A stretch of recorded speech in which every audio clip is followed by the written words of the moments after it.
No, they're not. Alright, thanks for watching. Roll the credits. Okay, I'm just joking. Valve as a company has always been pro-modding. That's not really much of a surprise. Almost all of their major games, with the exception of their first game franchise, Half-Life, all have roots from mods. In fact, the only reason that most of these games were created was because Valve saw the potential in these modding projects and hired the team so that they can turn their passion projects into full-fledged Valve titles. So, with all that being said, why then did Valve send a cease and desist letter to a Counter-Strike modding team, the guys behind the much-awaited Counter-Strike Classic Offensive? These developers have spent more than 8 years working on it. In fact, they were supposed to release the product in mere hours, just before they got the cease and desist letter from Valve. Naturally, its developers, and actually a quite significant part of the Counter-Strike community, is quite angry at Valve for this action. And while I'm not saying that you're not allowed to be angry, in fact, if you were looking forward to this mod, I would say your anger and frustration is completely justified. However, I would like to say that this situation is a little more complex than it seems, and we only have the classic offensive side of this story.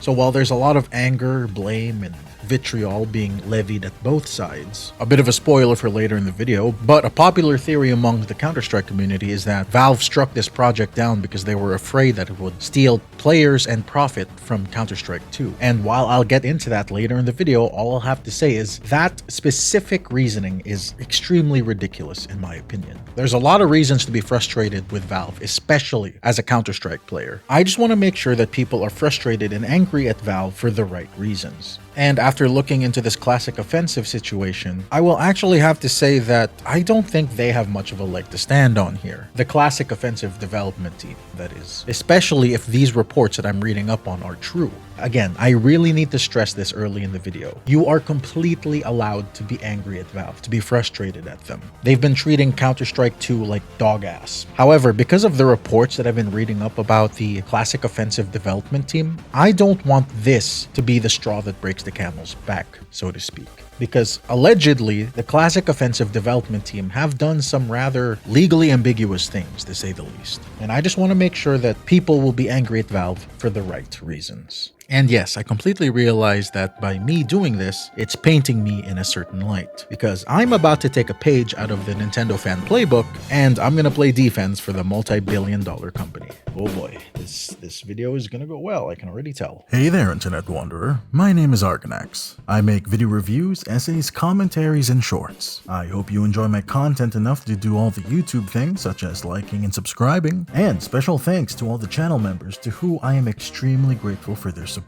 Their contributions mean the world to me, and it helps keep the channel going. If you'll allow me, Internet Wanderer, let's get back to the topic at hand. Let me preface this entire video and say that I am fully prepared to be wrong about everything that I say here. The reason that I'm making this video is because Counter-Strike Classic Offensive is a high-profile, community-made mod for Counter-Strike Global Offensive. And with Valve sending out this cease and desist, the ongoing story is that it seems like Valves are becoming hypocrites, seemingly becoming anti-modding. Or the other popular theory is that Valve is worried that this mod will steal thunder and attention away from Counter-Strike 2. And that does seem to be the sentiment among many people, expressing disappointment and outright anger at Valve for this seemingly massive dick move. Again, the game was mere hours away from being released before Valve sent them to the Shadow Realm. And while that entire part will be the topic of this entire video, the part that I want to say about me being potentially wrong is this. There are other high-profile Counter-Strike mods being worked on out there, and so far, from what I can tell, these other mods haven't been hit with cease and desist letters. Before I talk about anything further in this video, all I'll say is this. If Valve does send cease and desist letters to these other Counter-Strike mod teams, then that does prove that Valve is specifically against Counter-Strike mods as a whole. However, if they don't, then that means that whatever problems and issues Valve has with Classic Offensive, that means it's isolated to just Classic Offensive. In other words, it's not that Valve has a problem with Counter-Strike mods, it's just that Valve might have a problem with the Classic Offensive development team. But again, this is still an ongoing story, and time will tell whether or not the true problem was with Valve or the Classic Offensive development team. So, putting focus into this entire drama, I will instead just state what the overall perception and consensus is is from both sides from this entire situation. For those on the side of the classic development team, they are trying to make out that Valve is just a big corporate suit, bullying their developers and modding teams, basically turning into one of those evil video game companies that we always thought that Valve would never become. Your Ubisofts, your Activisions, your EAs, which technically I can't even say anymore because apparently EA has becoming more and more relaxed about people making fan remakes of their games. For example, look up the game Renegade X. It's a fan remake of one of their older games from 2002, and EA gave them the huge thumbs up. They're completely fine with this. So rare EAW, surprisingly enough. Maybe they're not as chill with fan content as Valve are, but you know, credit where credit is due. And then those who are more so on the side of Valve all say the same thing. Allegedly, the reason why Valve sent out those letters of cease and desist wasn't because Valve was worried about profits or player counts being stolen from them, but rather it was because allegedly the Classic Offensive team was using either a leaked source code or a source code for their game which was obtained through shady means or outright illegally. Get used to me saying allegedly a lot in this video. I just gotta make sure that I'm covering my ass. I'm not gonna pretend like I'm some sort of modder or gameplay developer. I could hardly tell you what a SDK is. I'm pretty sure it means software development kit. But I will dumb it down as such. People on the side of Valve argue that Valve was in the right to send out that cease and desist because the development of Classic Offensive was being done through shady means. It's not that Valve has a problem with mods or monetized mods, even for that matter. It's not that Valve has a problem with Classic Offensive. It's just that Valve has a problem with how it was made, or rather the team behind it. I won't try to hide it. I'm definitely more on Valve's side. Until I hear more about this entire situation, from what I have seen, personally, I think the Classic development team is twisting this a little too much to their advantage. Just by me looking at the wording of their official statement of the game's cancellation, they use language that very much tries to paint Valve in a boogeyman kind of light. If you add in the less than stellar launch and reception of Counter-Strike 2, you can see why the Counter-Strike community was really quick to get behind their back. So I'm just going to talk in broad strokes about the different statements and defenses that people have brought up in this entire situation. One of the things that they say is that Valve gave the Classic Offensive team the green light status back in 2017. And they say that Valve is in the wrong to send out the cease and desist when they were given the green light all those years ago. But here's the thing. Just because a game has the green light status does not mean that that development team can do whatever they want. If this is true, that the team allegedly developed their games using tools or means or whatever source code mumbo jumbo that they have, if they developed it through shady means and Valve allegedly warned them not just once but twice, then Valve is certainly within their rights to send a cease and desist. Just because the thing was greenlit does not mean that you can break Valve's TOS. Now, people are also saying that Valve is worried because Classic Offensive might cut into Counter-Strike 2's player base and their profits as well. And needless to say, I highly doubt that. Counter-Strike 2 is Valve's most played game. By far, it easily outclasses Dota 2, Valve's second most popular game. And even though Counter-Strike 2 is their biggest game ever, Valve still earns the vast majority of their money from Steam. Now, from everything that I've seen here, Classic Offensive would have been a free mod. So how exactly does the development team plan to steal profit from Counter-Strike 2? Hell, bigger mods like Black Mesa, Classic Fortress, the vast array of Portal campaign mods, Hunt Down the Freeman. You fucked up, I fucked up. Some of those mods you have to pay for, but the vast majority of them are free. There's a definite reason for this cease and desist, and I highly doubt it's due to concerns like profit or player counts. Just as a quick aside, I'm showing here on screen right now the player count for some of the more popular Valve mods. As you can see, none of them really have that many players, even at their peaks. And even if the player count was high, it could never sustain that player count for any meaningful amount of time. And again, there are also other Counter-Strike mods out there, and none of them got cease and desist letters from Valve. However, that could change in the future. And just to triple dip into this whole ridiculousness of Classic Offensive cutting into Counter-Strike 2's profits, let me give you an example. I would say that Dota 2 has a very large modding scene. In terms of percentages, I would say there are more people in the Dota 2 population who play Dota 2's custom content than Counter-Strike does. Dota 2 is the second most played Valve game. There have been times where the gap has been close, but more or less it's at a comfortable second place. Now, many of Dota 2's custom games and mods have in-game spending with real money, and Valve doesn't seem to have a problem with this. Hell, a few years ago, when the auto chess boom was happening, Valve had the opportunity to hire the auto chess development team.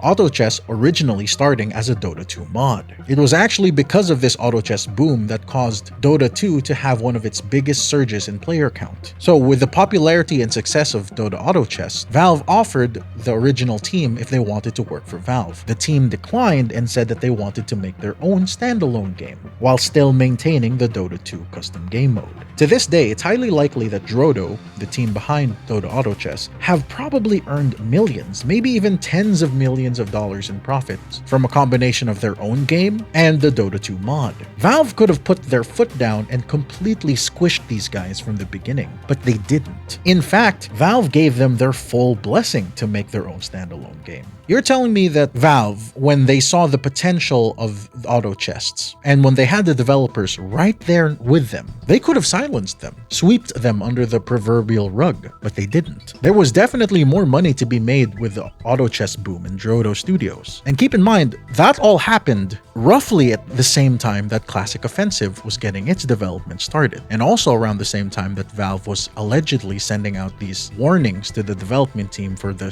supposed shady things that they were doing. This is one of the reasons why I don't buy that profits is the main motivator for Valve. There were many different ways that Valve could make money, and a nostalgia-based mod for Counter-Strike isn't necessarily something that screams money, nor does it scream that it's a threat to the Counter-Strike player base. So that is why I do not buy that Valve is doing this out of greed. There has to be a more complex meaning. I guess time will actually tell whether or not the development team is in the right or Valve. And again, I know that I'm making this seem that I'm completely on Valve's side, but if more news comes out, I am fully prepared to change my viewpoint. Just because a person changes their views or stance on a certain topic does not mean that they're a fence sitter or a flip-flopper. I simply make my stances based off the information that I have. And currently, as it stands at the time of this recording, the information presented to me does not paint the Classic Offensive team as if they are the good guys in the situation. Again, I'm fully prepared to change my stance if more information comes forward. I still think that Valve was well within their rights to do what they did. Now, normally to me, this does seem like an open and shut case. So then why is there so much pushback from vocal fans, particularly those in the Counter-Strike community? A lot of them seem to decry Valve. Now, the reason that I think that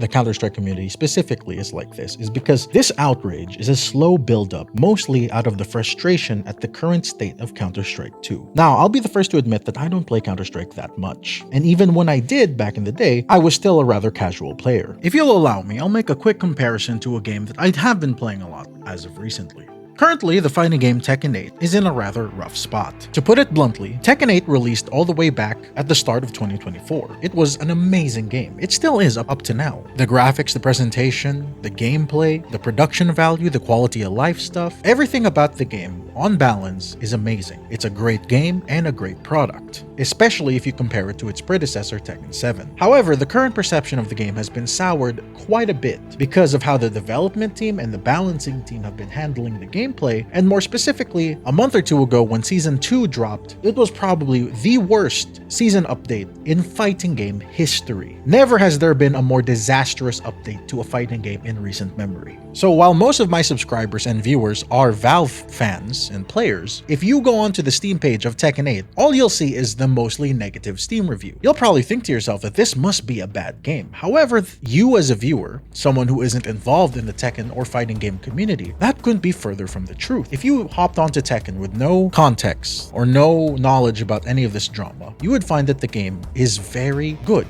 on its own, standalone, especially when you compare it to its predecessors. Now, the reason I bring this up is because Counter-Strike 2 doesn't have the same benefit. It is worse than its predecessor in many aspects. In fact, I would even say that Counter-Strike 2 is an anti-sequel, kind of like Overwatch 2 was when it came out. Maybe not to the same degree, but these two games have similar problems. Missing content that was in the previous game, but they purposely cut it out in the new game. Bugs on release, cheaters, lack of quality control, and overall why did they feel the need to make a sequel? There's not enough here to justify it being a sequel. In other words, the Counter-Strike community is very angry at the current state of the game, and I legitimately cannot blame them. I have a lot of friends who play Counter-Strike 2, or should I say, they did, but the current state of the game has sucked out any potential enjoyment from it. None of them really play it that much anymore. And I can imagine that a lot of the more devoted fans will latch onto anything if it allows them to be angry at Valve. And again, I don't blame them. So with all that being said, the reason that I wanted to make this video is because I wanted to quell some of the community outrage that's going on right now. Similarly to the Tekken subreddit, it's a negativity fest, and anyone with a seemingly neutral stance is being deemed an enemy. If you dare speak anything, even vaguely positive about the company or the game, you are deemed an outsider, outcast. And Counter-Strike currently is no different, and this entire classic offensive situation just acted as a huge powder keg, igniting the anger of even more people. And I truly think that that anger, at least in regards to it being caused by the classic offensive situation, is unwarranted, unless more information comes forward. But until then, I don't think you should be angry specifically because of classic offensive. I know that this video might be controversial. There'll probably be a lot of people who will disagree with me here, but I don't know. I'm just a Valve idiot. I don't play Counter-Strike that much anyway. I do play a lot of Dota and TF2 though, and as a TF2 player, I know what it's like to have your game completely neglected by Valve. So we can sympathize on that stand. But let me know what you think, Internet Wanderer. Do you think all of this anger is justified? If you do, then that's a perfectly fine opinion to have. I'll just disagree with you. Comment your thoughts down below. That's going to be it for me, Internet Wanderer. Thanks for watching. Do the YouTube things.